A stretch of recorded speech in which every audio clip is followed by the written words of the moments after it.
2 weeks away from enriching its 460 kilograms of 60% HEU, highly enriched uranium, metallizing it into 10 to 11 cores, and attacking Israel and then the United States with missiles via outer space.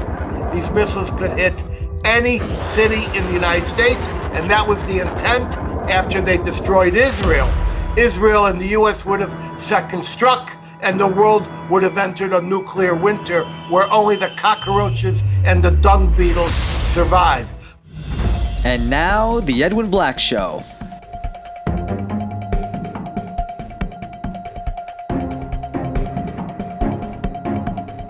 Sponsored by the books of Edwin Black, available on Amazon and at booksellers worldwide. And now, here's Edwin. Hello, this is Edwin Black, investigative journalist, historian, and human rights author of 325 editions in 40 languages in 190 countries worldwide, including IBM and the Holocaust, War Against the Weak, and my latest, Israel Strikes Iran. Ours is a show for opinion makers and decision makers, not mass clicks. Subscribe for alerts at theedwinblackshow.com. And if you want to support our work, we need your assistance. Please visit theedwinblackshow.com/support. Your help, big or small, assures our complete and utter intellectual and uncensored journalistic independence. Go to theedwinblackshow.com/support and keep us independent. Today's episode is made possible and sponsored without any preconditions, requests, or stipulations by my scoop book, Israel Strikes Iran, available everywhere across the planet in 12 paperback, hardback, electronic, and audiobook editions. The Edwin Black Show, along with our YouTube site, speaks frankly and without tremor to a fragmented world seeking better understanding of our tormented past, our present, very, very tense, and a turbulent future, quite turbulent, still uncertain. By the way, stay tuned for my special word of wisdom at the very end of the show, just before I sign off. We start with a second Holocaust update. Remember, we are in the initial stages of the second Holocaust. That is the identification, exclusion, and pauperization phase. A detestable new effort to demonize Jews is the return of the blood libel, the sickening suggestion that Jews eat children. In medieval times, anti-Semites suggested Jews used Jewish blood to make Passover matzah. Passover is coming up, so let's see how the genocidal left wing is busy trying to resurrect the idea that Jews eat children, especially for Passover. The blood libel, as it's known, began in 1144 in Norwich, England, where it was claimed that Jews drained a child of blood to make their matzah. I actually gave a lecture in an ancient church in Norwich, not far from where the fake story originated. This fabrication has survived throughout the ages and been a basis for violence against Jews worldwide. The Klan and Harvard President Increase Mather used the blood libel to stir up violence against Jews as recently as the last century. Now the blood libel is back, thanks to pro-Gaza and left-wing Democratic activists. I'm not talking about some Polish backwoods or Ukrainian village in the sticks. No, I mean down the street at Union Station in beautiful Washington, D.C. Last Thanksgiving, organizers from a far-left Democrat Party group called Teachers Against Genocide, part of the teachers' fringe of the Democratic Party, and individuals associated with UNRWA USA, they all dressed up as Israeli President Bibi Netanyahu and former President Joe Biden and staged a Friendsgiving feast right in front of Union Station, where Bibi and his pals feasted on foods labeled human organs, human skin, and drank human blood. That was last Thanksgiving.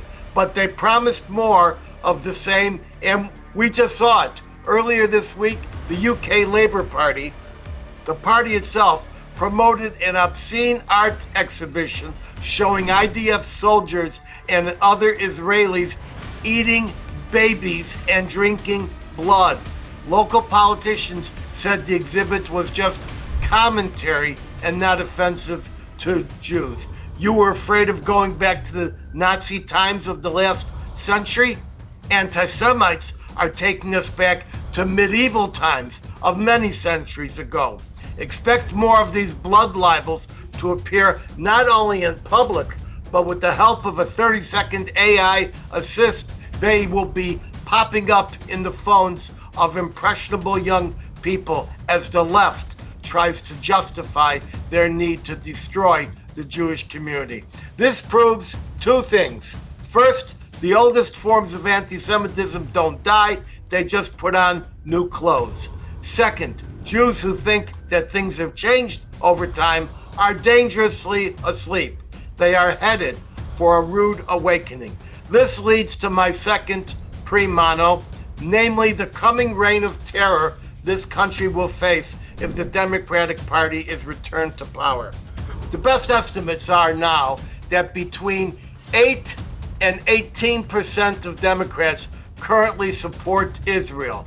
Rational Democratic voices such as Pennsylvania Senator John Fetterman and New York Representative Richie Torres, both staunch supporters of Israel, are being threatened by Democrats with primaries. It is now an acid test in the party that candidates must falsely swear that Israel is committing genocide, when that is a plain lie, just a variant of the blood libel. At the same time, the leaders of the Democratic Party are warning of far-reaching retaliation against Trump supporters and those who work with the Trump administration if they win the next elections.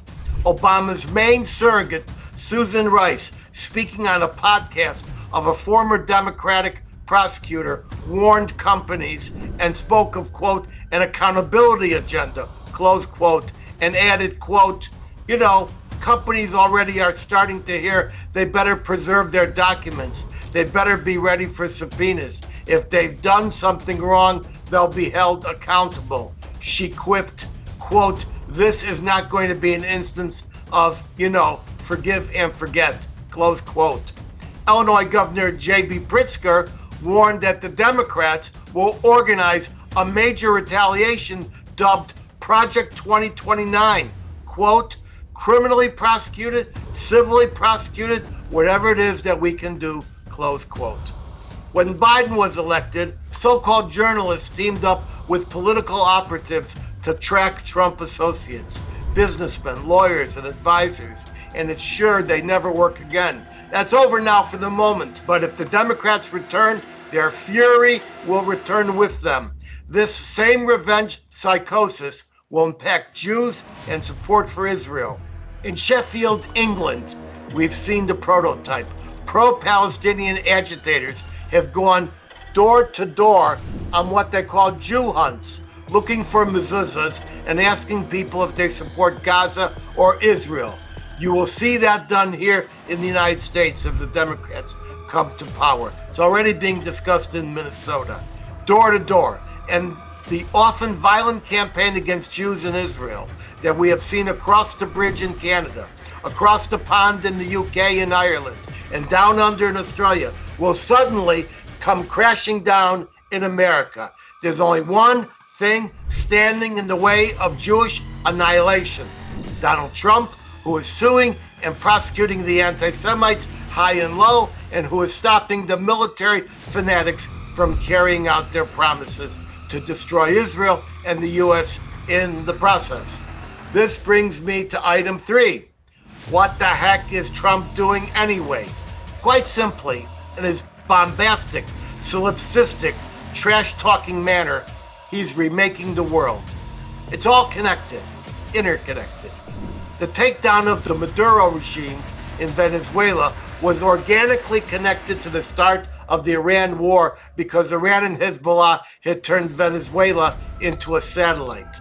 Once Iran is gone, the Middle East can enter its golden age, the Abraham Accords, a soon-to-be-announced Isaac Accords in Latin America, and the pipe connection from India to Saudi Arabia, and from there through Israel to Europe will bring peace and prosperity to the planet. Moreover, everything being done now in Iran is being closely watched by the Chinese, who are now rethinking. They're thinking twice about trying to invade Taiwan next year, 2027. They're seeing that America can project massive power all the way on the other side of the planet. Add in the liberation of Cuba, the takedown of drug cartels in Latin America, and the eventual pacification of the bloody and senseless Ukraine-Russia conflict, and the emergence of the Board of Peace. And what do we see?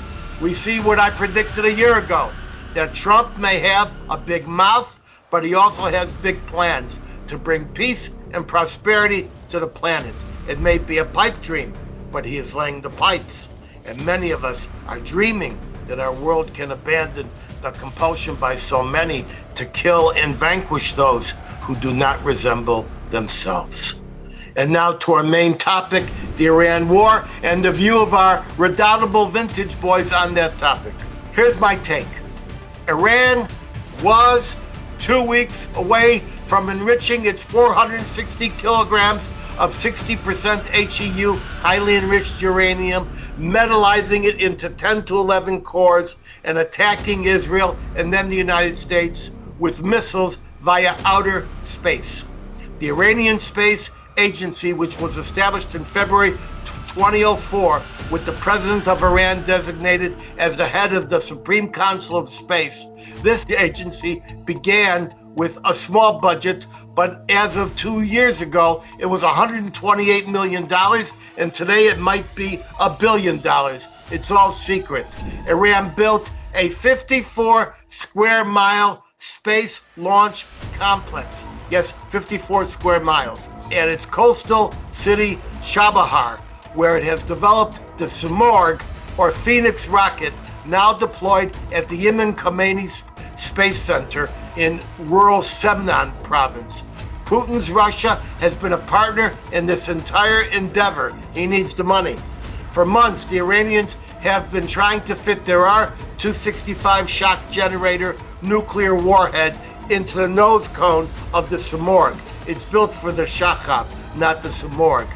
This Simorgh is based on a Korean technology, but now it's way enhanced. This two-stage liquid rocket fuel can today carry a 500-pound payload. Iran's nuclear warhead weighs about 800 pounds, so they're trying to lighten it. To avoid detection, the rocket is manufactured in segments horizontally, but only assembled vertically on the launch pad in a special boxed-in launch tower with Ayatollah Khomeini's picture at the top. If launched, the Simorgh can reach 300 miles above Earth in outer space, an orbit higher than the International Space Station. After last year's 12-day war, the IRGC, that's Iranian Republican Guards, took charge of the space agency and has been test launching, trying to achieve re-entry. They were very close when the technology was adapted from the Qayyum 100 and the Karamshar variants used to attack Diego Garcia 2,000 miles away. From outer space, these missiles could hit any city in the United States, and that was the intent after they destroyed Israel. Israel and the U.S. would have second struck, and the world would have entered a nuclear winter where only the cockroaches and the dung beetles survive. America has been using overwhelming force, integrated and syncopated. This includes 3 new weapon systems. Number 1, the Lucas, or a one-way $35,000 cheap drone, which we launched by the dozens at the start of the war, and we're still using them. We're manufacturing them like crazy. Number 2, black radar-absorbing paint on the Tomahawk missiles to reduce their observability. The paint is not smooth, it's jagged, so it absorbs and misdirects the radar signals. Number 3, we also have used massive numbers of precision strike missiles called PRSMs, a next-generation short-range ballistic missile launched from those powerful HIMARS launchers up to 250 miles away. This was all made possible because in 2019, Trump withdrew from the Intermediate Ballistic Missile Treaty. This weekend, the Apache helicopters and the A-10s will arrive, probably by tomorrow morning. The Apache is not modern. It was introduced in 1984. It flies low and slow and carries a massive sensor array, but it's backed up by a monster 30-millimeter chain gun and rocket pods. Along with the Apache, we see America's most lethal and ugliest aircraft, the A-10 Warthog, which flies low and slow, firing 4,000 rounds per minute. It's made of titanium, so it's almost impossible to shoot down. These two low and slow aircraft will be clearing out the fast boats, the hidden rocket launchers, and the homegrown Bavar radar systems that guard the Strait of Hormuz. Got that, Rita and Steve? We have known this day was coming for decades. In 2008, I wrote a bestseller on the threat of the Strait of Hormuz being closed. Here it is, the plan. By the way, it's the strait, not the straits. There's only one strait. And contrary to what is said, that strait is not 21 miles. The navigable portion is divided into two 2-mile lanes. One 2-mile lane north, one 2-mile lane south, and a third 2-mile separation lane. That's 6 miles or point blank range for Iran attackers. But once we clean up the attack positions and the mines are swept away, we can escort vessels with American Navy ships equipped with Sea Whiz Gatling guns and close-range interceptors backed up by the Lucas drones, the Apaches, and the A-10s. The media has been accused of, and is in fact, an enemy asset during this entire war. Within 24 hours, they were calling it an endless war. They incessantly echo the lie that it is an illegal war, knowing that only the president, not Congress, can command military action. We have had only 5 formal declarations of war in our nation's history, and none since World War II. So the Korean War, which lasted 3 years, Gulf War I, Gulf War II, Obama's 6-month campaign in Libya or against ISIS, and scores of other military actions, none of it was congressionally declared. Our founding fathers ensured that when James Madison modified the Constitution from, quote, only Congress can make war, close quote, to only Congress can declare war, close quote. This ensured that only the commander-in-chief can make war. Nor does the president owe advance warnings to the U.S. public or CNN. Roosevelt did not broadcast that D-Day would be Normandy, not Pas-de-Calais. Our commander is supposed to be smart enough to deploy and wage war intelligently.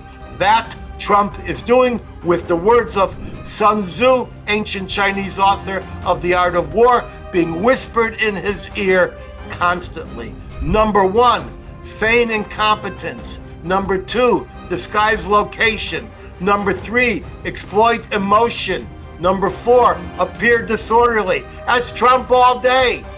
We are winning in spite of the Democrats and in spite of the so-called media.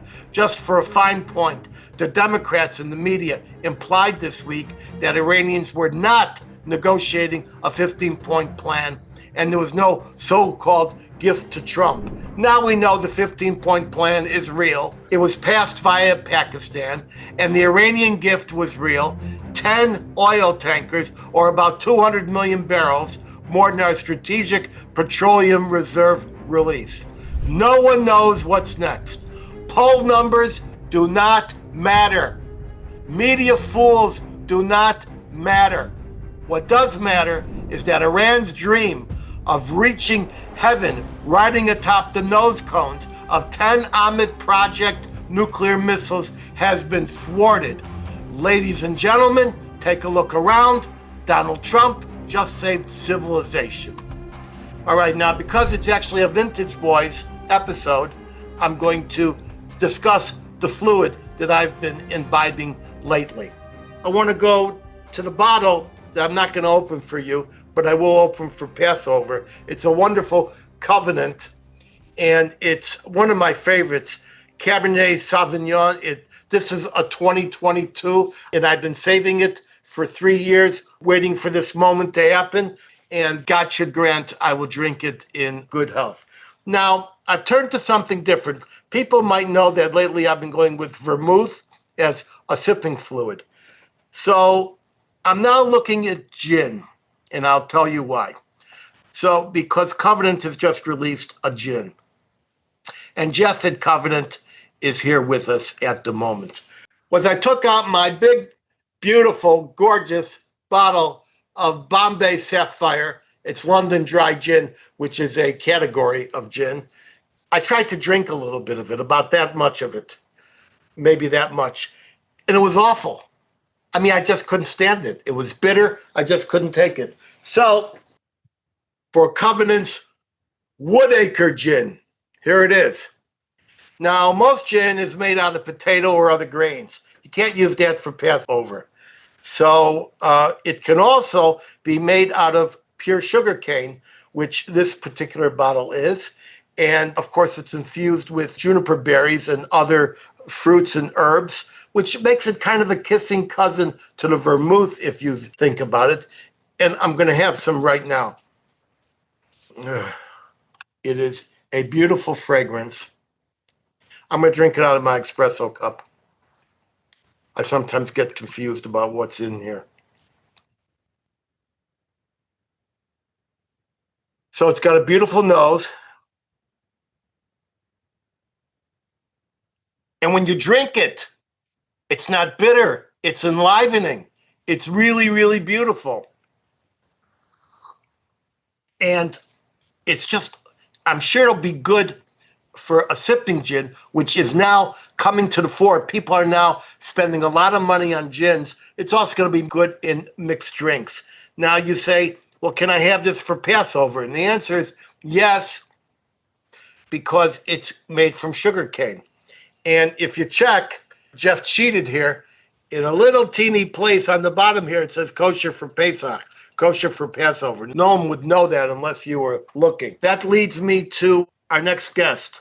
Now, I'm going to introduce our next guest. It's Ken Abramowitz, author of the very popular Multi-Front War in Palm Beach. Ken, I don't suppose you have any access to any decent gin, so tell us what you're drinking and tell us what you're thinking about. Yeah, sure, Edwin.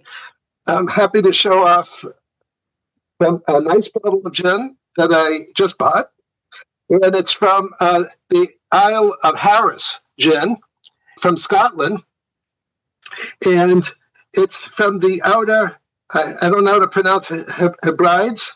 Is that how you, islands on the west of Scotland? It's one of those obscure islands. You need to go there by ferry, and it's infused with sugar kelp. Now, I could have gotten a bottle with sugar cane, but that's too pedestrian for me with my sophisticated taste. This is infused with sugar kelp, which is just, much higher level than sugar cane. And it's a product of Scotland. I saw a picture. They're on some small island. A distillery probably employs half of the people on the little island, and they're very proud. And someday I may get there, and it tastes very, very nice, very nice. Very smooth. It's really very good. I'm not a huge drinker of gin, but this is good. I'm glad I bought it. And so now I'd like to just give a little update of current affairs and carry on from what Edwin had to say. And I'm writing an article now on my website, savethewest.com. It'll be out in a week or so. I just started writing it, talking about the concept of regime change. And the title of my article in my little 2-3 minutes today is Regime Change is Our Only Option. And you could say we're in World War III, and it's reminiscent of World War II. In World War II, regime change in Germany and Japan were our only option. Our leaders knew it, and that's why they declared unconditional surrender. Now, President Trump has also declared unconditional surrender, but he doesn't say it every day. So some days you think he believes that, and some days you don't think he believes that. But in World War II, they declared unconditional surrender all the time. So everybody was educated one of the problems we have in America is that at least half of the people don't know what we're fighting about. They don't know much about Iran because we never really educated them during the 47 years of Iran's rebirth as Islamic, I call them Islamo-Nazi death cult government. We never educate the people for 47 years. Now, all of a sudden, we say that they're a death cult, and people say, why didn't you tell me for 47 years? I didn't know that. So no coexistence is possible with Iran. They promised to kill everyone in America, death to America, everyone in Israel, death to Israel. So that's America's 90% Christian, Israel's 80% Jewish. They would also kill everyone in India. They would kill everyone who's not Muslim. And now they're trying to kill everyone who's a Sunni, which is reminiscent of the 1400-year war between Sunni and Shiites. I was thinking about if I were negotiating with Iran, just pretend that President Trump brought me in instead of Steve Witkoff. And I would say to the Iranians that I want the following 10 things. I won't go through all of the 10 things, but I want you to close down your, just to mention 3 of them, I want you to close down your 600,000 worldwide terror organization of 300,000 physical terrorists, 100,000 narco-terrorists, and 200,000 cultural terrorists. I want you to close all your mosques and schools outside of Iran. I don't want anybody infected with your death cult mentality. And no missiles, no drones, no satellites, no nuclear, no weapons, no enrichment, no nothing. Well, you can see they're not going to tolerate that. It's like negotiating with Pharaoh 3,500 years ago. And to some extent, this is a repeat of that. In the Torah, it always says that the Pharaoh's heart was hardened every time, every iteration. And so the Iranian hearts are getting hardened also. It's like a repeat of 3,500 years ago, just in time for the Passover holiday. And so when you're dealing with lunatics like this, you simply have to win. So just to conclude, there's 3 ways for us to win. One is regime change caused by the United States and Israel joint venture, which so far is working amazingly well. The second way to win is for America to declare victory, so to speak, and let Israel be stuck with the responsibility of regime change. That's option number 2. And option number 3 is that America and Israel just keep blowing things up. The government still stays in power. And at a certain time, both America and Israel declare victory and the war, in quotes, stops.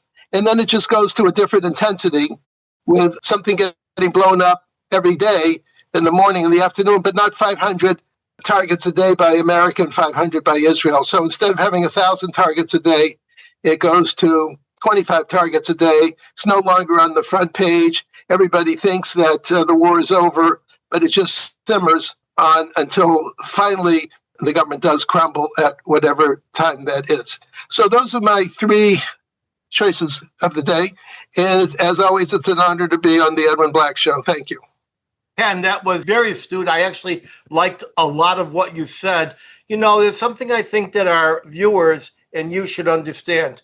Yes, we can degrade them by 90%, but that still leaves 10%. You can degrade them by 99%.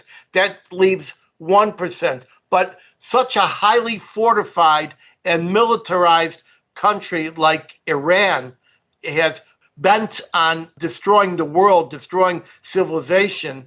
If they just get one shot out and they take down one of these 2 million barrels of oil tankers, then it would be a catastrophe. So they can shut down the Strait of Hormuz. They can get a lucky shot in against some of the hotels in the UAE. They can hit us because one can get through. I'd like to also point out that Germany was completely decimated after World War I, and they surrendered.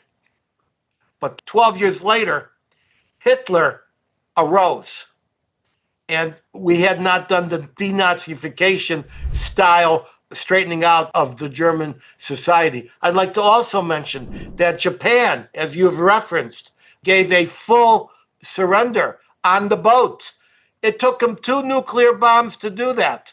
And Truman had ordered 45 more nuclear bombs. They finally said yes. And then we had, of course, de-radicalization there. But there were soldiers fighting on until the 70s. The last Japanese guy surrendered in 1974 on one of those islands. So it's important to understand what victory means, what does it accomplish, and what does it mean to the world when we discuss it. I'm glad to see that you somehow were smart enough to find a good bottle of gin. Was it very expensive?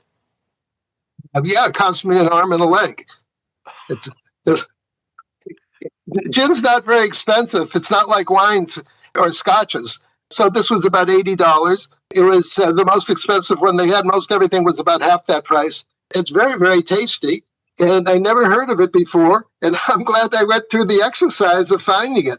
Island of Harris gin, infused with sugar kelp from the outer, maybe someone knows how to pronounce it better than I do, Hebrides, I guess, one of the many islands west of Scotland.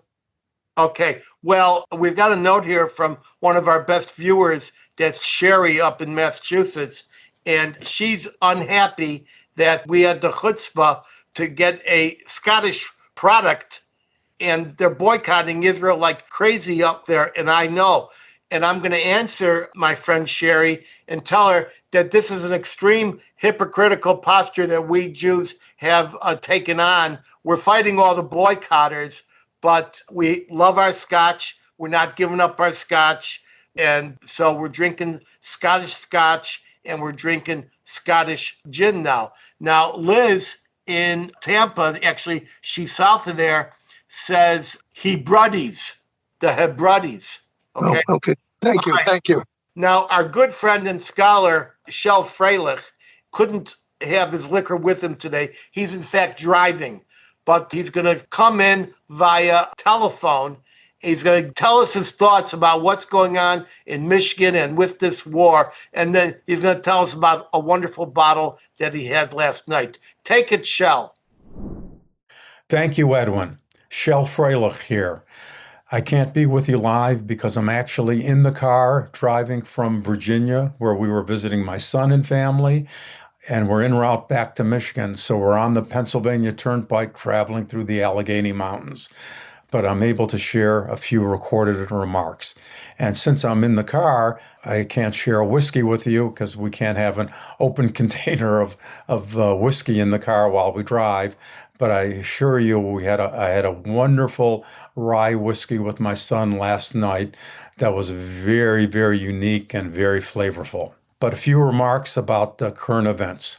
Radical Iran has been a dangerous and implacable enemy at war with the United States for 47 years. Since taking 52 American hostages at the U.S. Embassy in Tehran and holding them for 444 days. What followed was a decades-long Iranian-sponsored campaign of terror and war against the United States and Israel. Iran has been responsible for murdering and maiming thousands of Americans throughout the world, and Iran played a major role in facilitating and training the pilots of the worst terror attack on American soil, the terrorist attacks on September 11th, 2001. And we know that Iran was yet again developing nuclear weapons and intercontinental ballistic missiles and moving these deep underground, which would have made them virtually impossible to destroy. Iran means it when it repeatedly chants death to America and death to Israel. For decades, Iran has been the world's leading state sponsor of Islamist terrorism, funding and directing its proxies that murder Americans, Israelis, and countless others worldwide. Their lethal ideology is not rhetoric. It drives the regime's foreign policy. Islamist terrorist networks believe in the literal interpretation of the Quran, promoting hostility to non-Muslims and non-Muslim states. Even Egypt's President El-Sisi said in a speech at a leading Islamic university, there needs to be a, quote, reformation in Islam, close quotes. In other words, Islam needs to excise the radical Islamists in its midst. For too long, U.S. administrations chose delay over confrontation, allowing this danger to grow. In fact, these administrations acted as if Iran wasn't at war with us.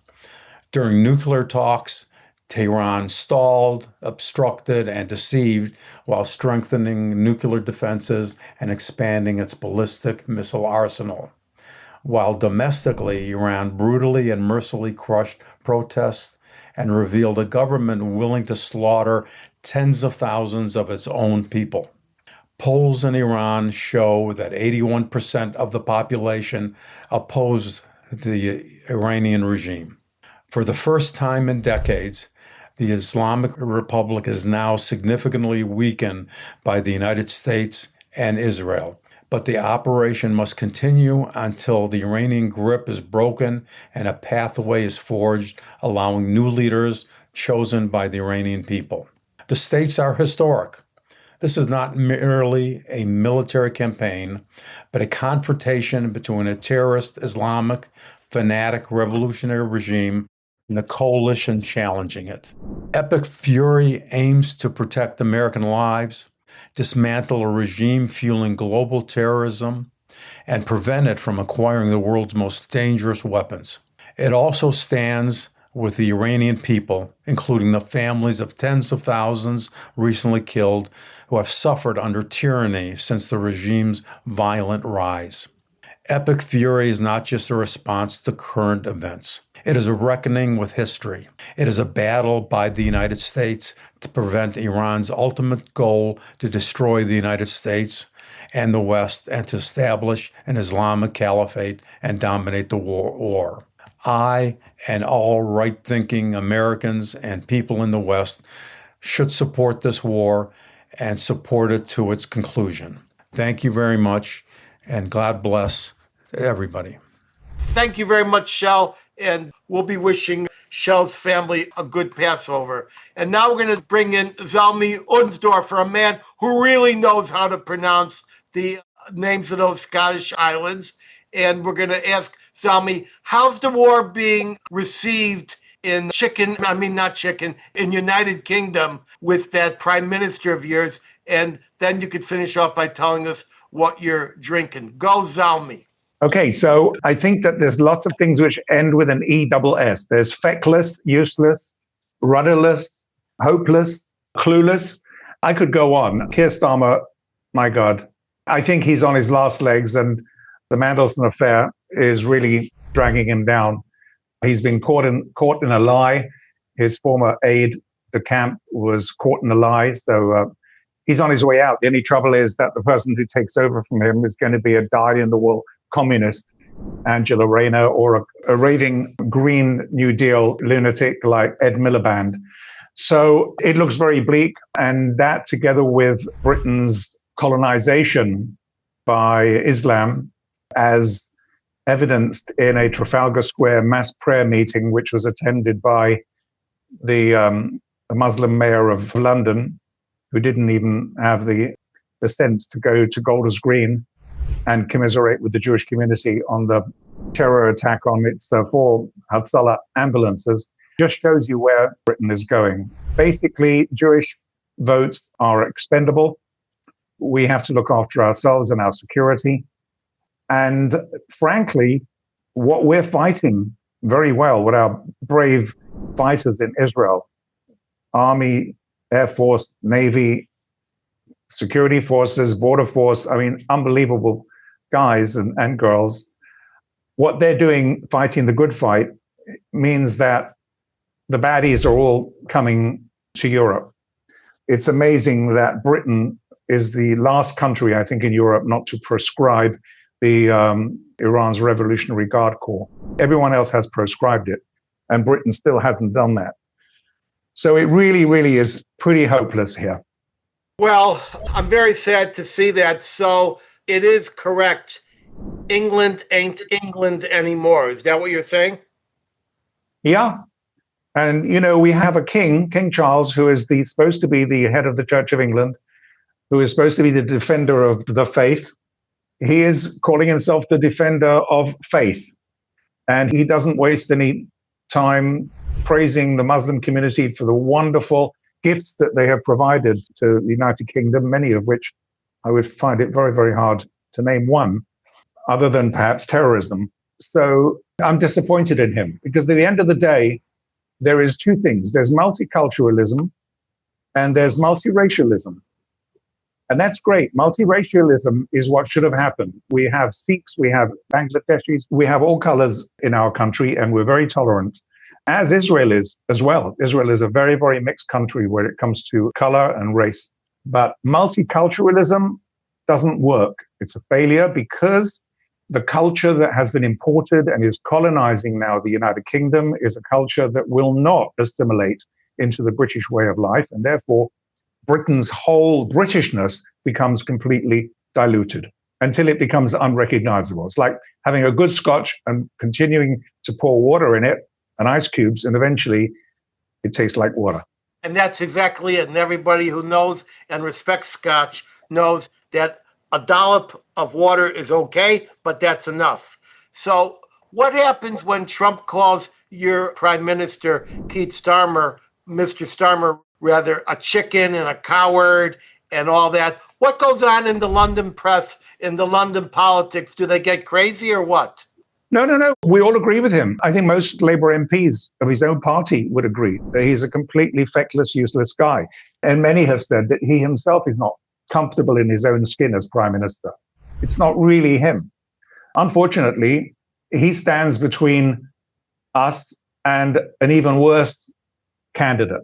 Because right now, the millionaires have left, which means that I don't know if you know this, but our chancellor, our what you call treasury minister would be, has constantly been taxing the middle class because she hasn't got an upper class to tax any longer. You mean the chancellor of the exchequer? Correct.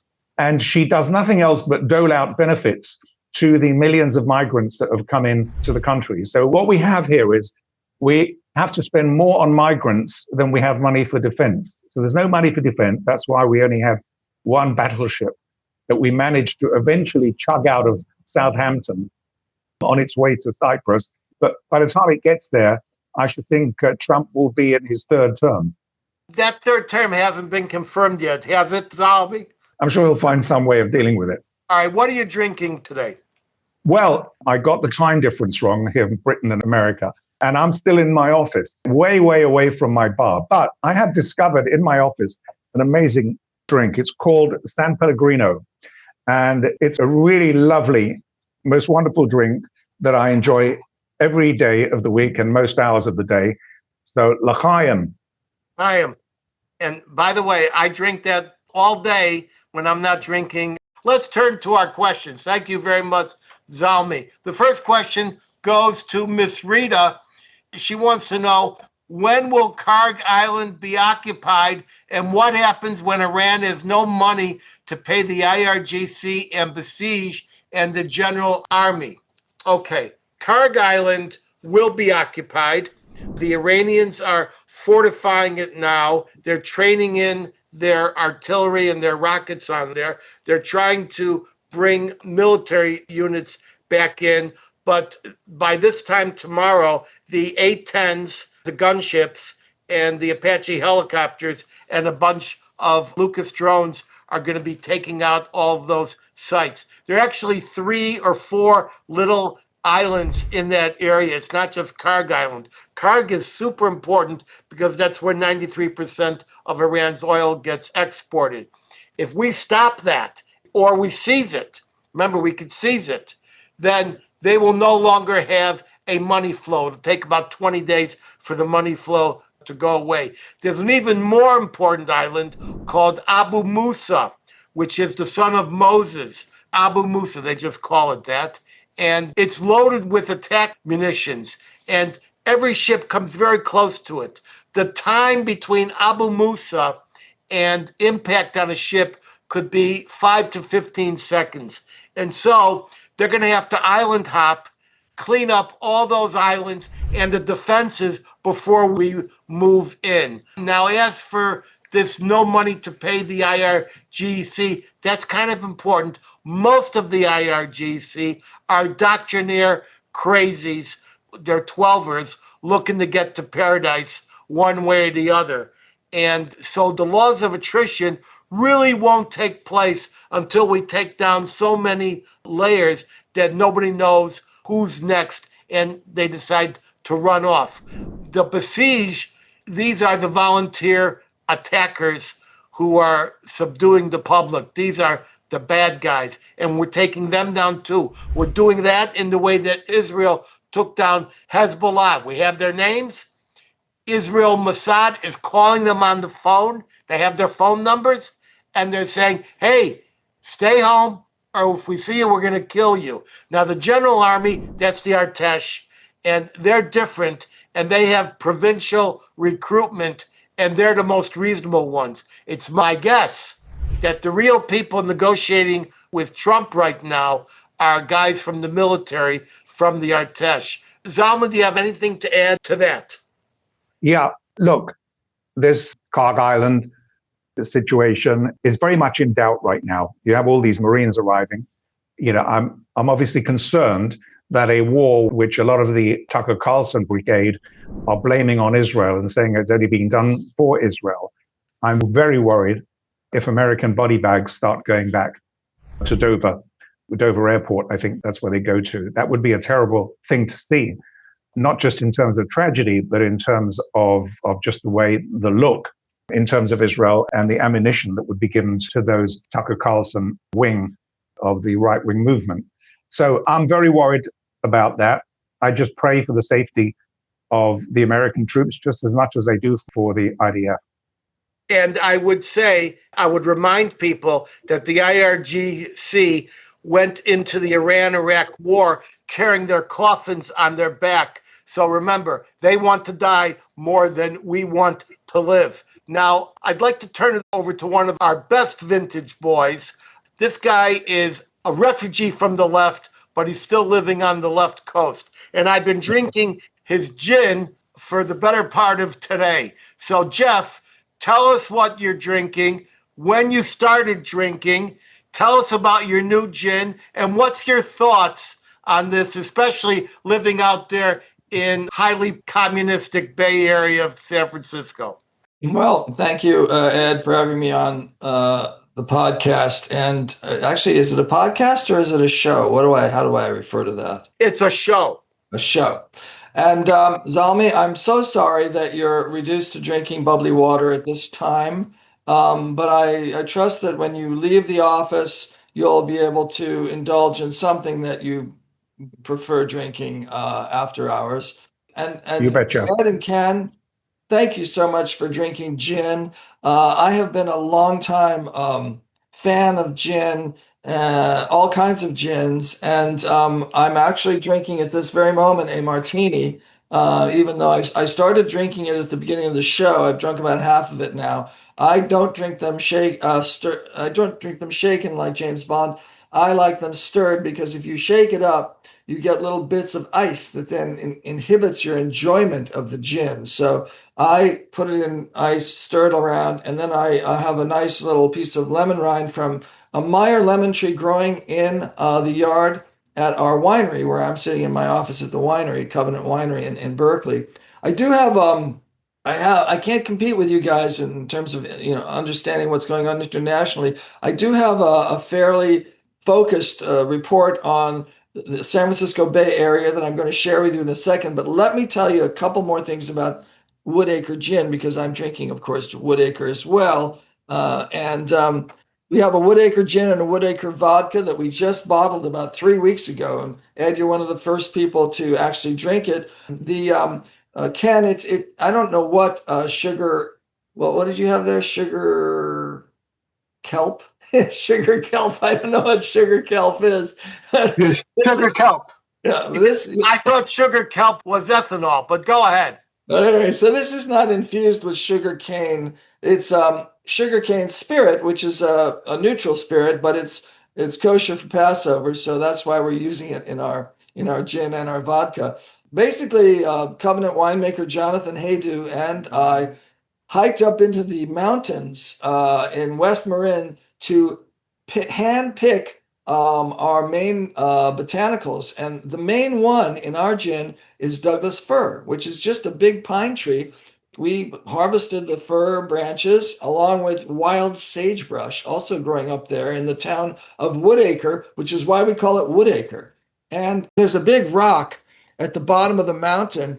They call it Spirit Rock, and that's the rock here on our label, Spirit Rock. We thought that was appropriate. Spirit Rock, Woodacre Spirits. Anyway, we do have a little bit of juniper in there and some other, there's some citrus rind and also some mandarin rind. But I would say the primary botanical is Douglas fir, which I think is what makes it so unusual. And hopefully it'll get to the UK while you're still, before you're completely taken over by the non-drinking Muslims, and it'll still be available on liquor store shelves for a later date. Anyway, what's up here in progressively depressing San Francisco and the Bay Area, which would be Berkeley and Oakland, where I live and where our winery is located. So basically, I want to say what's not happening is what I want to talk about first and foremost. It's very unusual, aside from in, my shul or in various, Jewish communities, there's very little discussion of Iran. You don't hear much about it. I think everybody's very concerned about gas prices going up, but why they're going up is not part of the discussion. And then, of course, we've got the Democrats here, as well as, in California, they seem to be devoid of an understanding of Middle East mentality, completely devoid. I mean, I got, Adam Schiff, who, I used to be a supporter of, but not so much anymore. Gavin Newsom, the same, who accused us indirectly of wanting to kill everybody. It's pretty depressing out there because they don't seem to understand it's not possible for Israel to defend itself without having any arms. And so how can you put forward a bill that proscribes sales of arms to Israel and expect Israel to survive? I mean, it's just kind of basic math, which seems to be escaping the understanding and logic of our Democrats, which, as Ed noted, I used to be one, but no longer, and I'm proud of it, of no longer being a Democrat, that is. However, I would say in general, the public here seems to be way more concerned about the well-being of Hamas and the Palestinians than they are about Iran with its finger on the nuclear trigger. They're still talking about, saving the Palestinians, and it's mind-boggling. I mean, I think I just read there were 3,500 missiles sent by Hezbollah into Israel in the last 3 weeks. No problem, according to the progressives here. There was massacre of 20 to 30,000 Iranian civilians by their own government prior to the war. But you know what? No problem. We see outrage over the 1,500 Iranians by their own count that may probably mostly military that are casualties of the current war. So 1,500 military casualties in a war versus 20 to 30,000 civilians massacred by their own government. No problem. I have to say, ICE is taking up a lot more. ICE, that is the famous ICE that is theoretically controlling the security around the borders of America. ICE has got getting a lot of play because, the way ICE has been, acting is kind of threatening the time-honored agricultural practices, which include grapes here in California. So I would just like to suggest, and it looks like this is happening, that we protect our borders with a more intelligent practice than we've witnessed in places like Minnesota. Looks like that's happening. Some of the proponents of the previous tactics have been dismissed, and I'm hoping that we get a little more reasonable heads of this program. But my biggest concern in the Bay Area is that of security for the Jewish community. We are, like everywhere else, targeted. And it's particularly distressing for people in my kids' generation, that is 20, 30-something Jewish families. the big debate right now is what kind of security to have in their kindergarten, preschool, and Jewish schools. The progressive Jews here insist on remaining completely clueless, and they want security that has no effect on anybody. And that would include at my shul, where we don't have great security. We have something, but it's not what I would like. There's how do we keep nervous parents from leaving? They're leaving the Jewish educational system here, and they're leaving the Jewish educational system. And I vote for armed guards at every Jewish institution, whether it be a place of worship or a preschool, because as we witnessed in Michigan recently, that's the only way you can stop someone who's hell-bent on killing our people. All right, listen, I agree with you. We have armed guards everywhere. And I was not only at the Jewish schools, but at Jewish events. I remember years ago, I was in Palm Beach or Boca, I forget where it was, and I was in a golf course, and there were 8 giant SWAT teams around me just to discuss a Holocaust Day with a bunch of senior citizens. We're going to take one question, but before I do, I want to ask you something about the gin. Am I supposed to have this straight or with a lemon? So here's the thing. If you like, I like martinis. I like them dry, which means you can have no vermouth or a tiny bit of dry vermouth. And I like it with 2 olives. They didn't have any olives in the winery right now, so I did it with just a twist. But I like it with a twist and 2 olives. That's my recommendation. Again, stirred, not shaken. One quick thing about the Scotch, though, Ed and Zalmi. So I have 4 barrels of Covenant wine currently filled with Scotch in Scotland. And I got a 32-year, an 18-year, a 12-year, and I think I have a 10-year also. We're going to be releasing some of these Scotch in the next year. Going over there, Zalmi, I hope to see, I'll be in London briefly on my way to Scotland in early June. I agree with the issues of Scottish anti-Semitism. I don't think it's quite as bad as Irish anti-Semitism. So I won't drink Irish whiskey, okay? But the big difference between Irish whiskey and Scottish whiskey is that Irish whiskey sucks and Scottish whiskey is great. Okay? Oh, you're so correct. Irish whiskey not only does it spell whiskey incorrectly, it's bad whiskey. Zalmi, is that not the case? It's also politically bad as well. It's the worst. Yeah, it's the worst. It's like, forget it. So, but it's not as bad as Canadian whiskey. Now that's bad whiskey. Yeah. All well, right. I must say, Jeff, I would very much look forward to seeing you in June in Scotland if I'm here, because since my last appearance on this show, I have become an Oleh Chadash. In December, I made myself a legitimate Israeli. Unfortunately, I'm stuck in London because I can't get back to Israel. So I would hope to be in June. If you're here, maybe I'll make the extra trip. No, you're not seeing him. You and I are having dinner in Ashkelon in June. Yes. Is that not correct? Absolutely. We're running out of time. Let me commend you for your making Aliyah. I also used to be an Oleh Hadash, but I only lasted 2 weeks because I had to come back and run the winery here. But it's a great thing to have Israeli citizenship, and you'll be stronger for it. All right. Look, we're going to take one question and we're going to quit. It's from the watch party in the Villages, which I believe Ken is right there in the Villages. It says, this is a repeat from the last show. They say, and I know Rita's going to love this, how long before theocratic Iran is taken down? When will that occur? Here's the answer. I know Rita's going to giggle. Friday at 3 p.m., Iran surrenders. The only thing I can't tell you is which Friday at 3 p.m. Okay, so look, ladies and gentlemen, we're out of time. I want you to hold for my closing word of wisdom, just 2 minutes away. But first, I want to thank my very brilliant guest, Ken Abramowitz in Palm Beach, Shel Freilich, somewhere in the Pennsylvania mountains. We'll get him.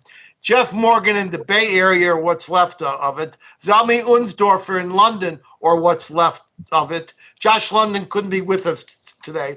Plus, I want to thank my talented international team, including Rebecca in the Philippines, Eve in New Jersey, Lance in Michigan, Wes in San Francisco, Holly in Nashville, Carol in Tallahassee, and many others in numerous additional cities around the world. I'll see everyone back here in 2 weeks at 3 p.m. You want to be a friend of the Edwin Black Show, please go to the edwinblackshow.com/support. Keep me independent. You want to hear me in person, consult my events page at edwinblack.com. Until then, head over to any Barnes & Noble in the United States or any Amazon, Walmart, iTunes, Google Books, Kobo, or Audible.com platform in 190 countries across this roiling, toiling, boiling planet, where you can find any of my 325 book editions, such as IBM and the Holocaust, and my latest, Israel Strikes Iran. Want an autographed copy? Hit edwinblack.com and click books. Get access alerts to participate in live future shows at theedwinblackshow.com. You'll see a much enhanced and exquisitely produced version of this show and prior episodes by subscribing to our YouTube channel at The Edwin Black Show, and click the notification button, please, like tens of thousands of others have. Follow me at Edwin Black Book on X as well as Facebook. And now for my closing word of wisdom.